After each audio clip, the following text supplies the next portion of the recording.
तो यार पारा बना बबुरी बोवायो पिचवा बोवायो चौरैया जीवा पिचवा बोवायो चौरैया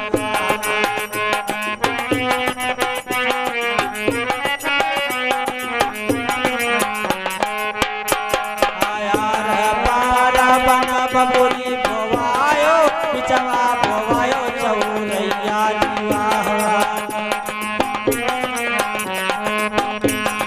सगवा खोटना गई ए सगवा खोटना गई दुल्हा कैयम्मा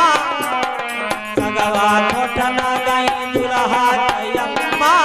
पावनायक पौवा जीवा पावनायक पौवा जीवा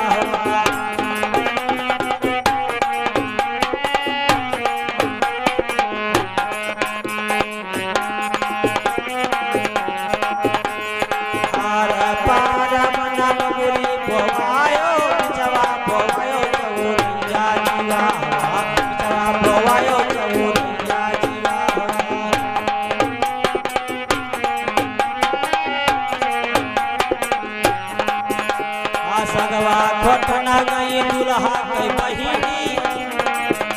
ये सगवा खोटना गई दुल्हा के बहिनी खोटी लाई दुई झुआ जीवा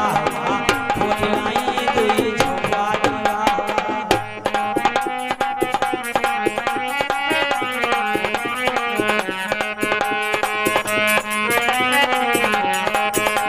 आया पार बना बबुरी बोवायो पिचवा बोवायो चौरैया जीवा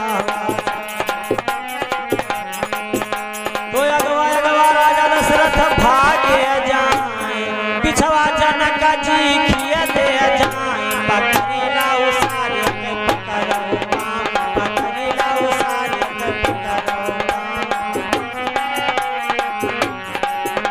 हे अगवा राजा दशरथ भागे जाए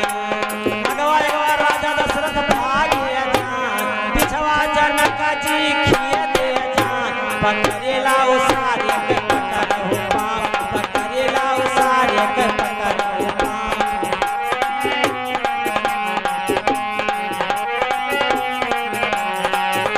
बकरीला उसारे के